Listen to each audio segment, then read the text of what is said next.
Event egenda kubeera fast nnyo era ndowooza nze nsuubira zinaweera ssaawa nga 7-6 enkya event eyinza okuba ewedde kubanga amakubo ddala malungi. Sections ziri 4 naye nga 2 ku ezo tugenda kuba nga tuziddamu omulundi gumu, so zonna wamu ziri section 6.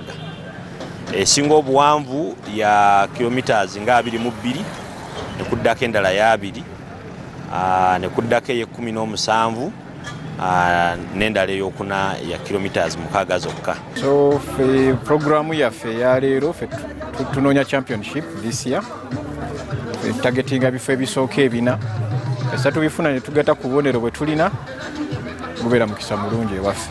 Irimuka nga bweri nga bwefaanana n'obudde bwenjuwadde nze nsuubira buwanguzi era bwenjagala. Sijja kulowooza ati ndowooze ku Dankani, ndowooze ku Mangaati, ndowooze nze ndi kati nazze kuwangula era omwaka gwe guno kubanga njya kuwummula mmotoka. Sina kirala kyensuubira. Era ebisigadde byanca mansa Allah.